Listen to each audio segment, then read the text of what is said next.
প্রকৃতির এই বাতাসটা যখন গায়ে লাগে তখন শুধু শরীর ঠান্ডা হয় না, একেবারে মনের ভিতরটা সহ শীতল হয়ে যায়। সো হ্যালো এভরিওয়ান, আসসালামু আলাইকুম। কেমন আছেন সবাই? আমি সুইটি ব্লগ চলে আসছি আরও একটি নতুন ভিডিও নিয়ে। আশা করছি আমার আজকের ভিডিওটি আপনাদের সবার কাছে ভালো লাগবে। ভালো লাগলে প্লিজ অবশ্যই লাইক কমেন্ট শেয়ার করবেন। যারা আমার চ্যানেলে নতুন অবশ্যই চ্যানেলটিকে সাবস্ক্রাইব করে আমার চ্যানেলের সাথে থাকবেন প্লিজ। এটা হচ্ছে সন্ধেবেলা, আমি ছাদে ছিলাম। সো ভিউটা এত সুন্দর ছিল, আমি আর ভিডিও না করে থাকতে পারলাম না। ওই যে চাঁদ দেখা যাচ্ছে, আর দেখো মাশাআল্লাহ কত সুন্দর বাতাস, একেবারে মানে শীতল হয়ে গিয়েছে আমার শরীরটা। এই বাতাসটা মানে আমার ছাদ থেকে নামতে ইচ্ছে করতেছিল না, এত সুন্দর বাতাস। সো মাগরিবের আজান দিয়ে দিয়েছে, এই জন্য হচ্ছে ছাদ থেকে নেমে গেলাম। আর দেখো কত সুন্দর হোয়াইট কালার ফুল, একেবারে মনে হচ্ছে ফুলগুলো আমার দিকে তাকিয়ে আছে, এত সুন্দর ফুল। আর চারিপাশের ওয়েদারটা দেখতে পাচ্ছ, শীতল বাতাস, মানে মনটা একেবারে মানে শান্ত হয়ে যায়, এত সুন্দর বাতাস, ঠান্ডা বাতাস। আমাদের এলাকাতে মূলত বৃষ্টি হয় নাই, সম্ভবত অন্য কোনো এলাকাতে বৃষ্টি হয়েছে, এজন্য একটু মেঘলা মেঘলা হয়ে আছে আকাশটা। সুন্দর ওয়েদার।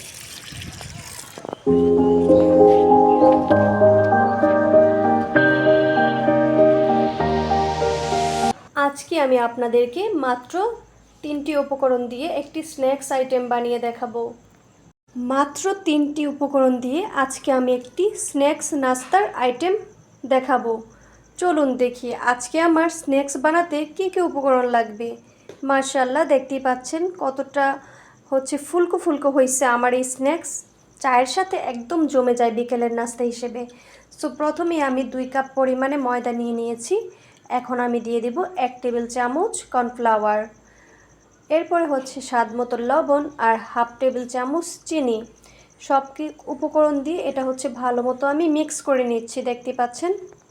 এখন আমি দিয়ে দিব 1 টেবিল চামচ সয়াবিন তেল। দেখতেই পাচ্ছেন তেলটিকে দিয়ে আমি ভালো মতো এটা নেড়েচেড়ে মিক্স করে নিচ্ছি, যেন সব কিছু ভালো মতো মিক্স হয়।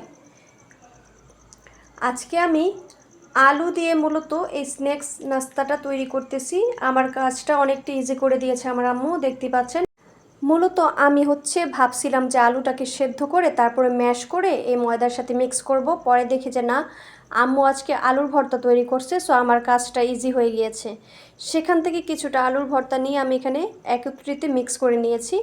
এখন আমি হচ্ছে ডোটাকে সুন্দর মতো তৈরি করেছি গাইস, দেখতেই পাচ্ছেন। এখন আমি একটা রুটির মতো বেলে নিব। রুটিটা বেশি ভারীও হবে না, পাতলাও হবে না। এখন একটু ওয়েল মেখে নিচ্ছি আমি এখানে। সো এরপর এটাকে আমি একটু বেলে নিব সুন্দর মতো, বেশি পাতলাও হবে না, বেশি ভারীও হবে না।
সো এই তো আমার কিন্তু সবগুলো বানানো হয়ে গিয়েছে। এখন আমি ডুবো তেলে এগুলো ভালো মতো ভেজে নেব ব্রাউন কালার করে।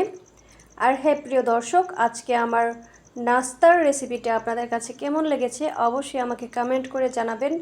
আর অবশ্যই আপনারা ট্রাই করবেন এভাবে। জাস্ট অসাধারণ হয়েছে আমার আজকের এই নাস্তার আইটেমটি। এটা বিকেলে চায়ের সাথে আমেজিং, অসাধারণ।